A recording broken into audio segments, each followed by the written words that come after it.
তা আমি তো জানতাম আমার শালিকা কাজল ঘোষাল। একদমই নয়, আপনার সাথে কোনো সম্পর্ক আমার নেই।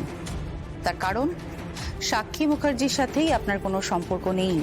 সেই সম্পর্ক চুকে গেছে, তার মানে আপনার শালিকা হওয়ার কোনো প্রশ্নই আসছে না। যাই হোক, ফোনটা করেছি যে কারণে, সেই কারণটা ভালো করে শুনুন। আপনার রিভলভারটা চুরি হয়েছে, রাইট? হ্যাঁ। মনে করে দেখুন তো, তার থেকে কি একটা গুলিও চলেছিল? হ্যাঁ। ওকে।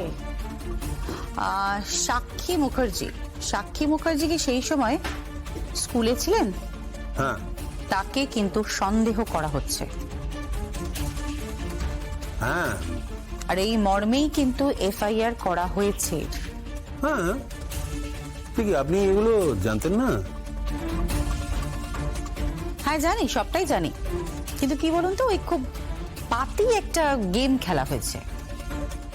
এক্সকিউজ মি, আমি আমি আমি ঠিক বুঝতে পারলাম না। বুঝিয়ে দেবো আপনাকে, সবটা বুঝিয়ে দেবো। দেখুন, যে স্কিমটা আপনি খেলেছেন না, সেটা খুব পাতি একটা স্কিম, বুঝলেন তো? মানে সেটা বাজারে এখন অচল হয়ে গেছে। নতুন কোন একটা স্কিম বার করুন যশোজিৎ মুখার্জি। তুমি ভদ্রভাবে কথা বলতে পারো না? একদম পারি না। ভদ্রভাবে কথা তো অ্যাটলিস্ট বলতে পারি না ওই ক্রিমিনালদের সঙ্গে, বুঝতে পেরেছেন? মাঝের মধ্যে আবার কিন্তু মারধরও করি।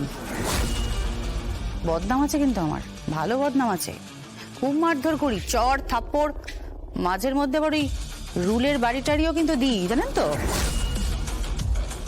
সে যেই হোক না কেন, মারধর করতে আমি কিন্তু সিদ্ধহস্ত। সে যেই হোক না কেন, কোনো দাগি ক্রিমিনাল হোক বা আপনার মতন হাই প্রোফাইলের কোনো লোক হোক।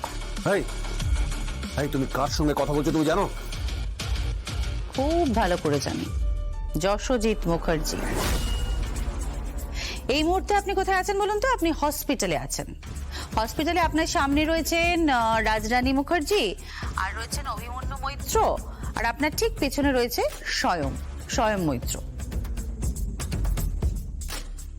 আপনার হাতে কিছুক্ষণ আগে একটা ফুলের বুকে ছিল, তাই না? এই এই এই এইসব এসব কথা তুমি কোত্থেকে জানছো?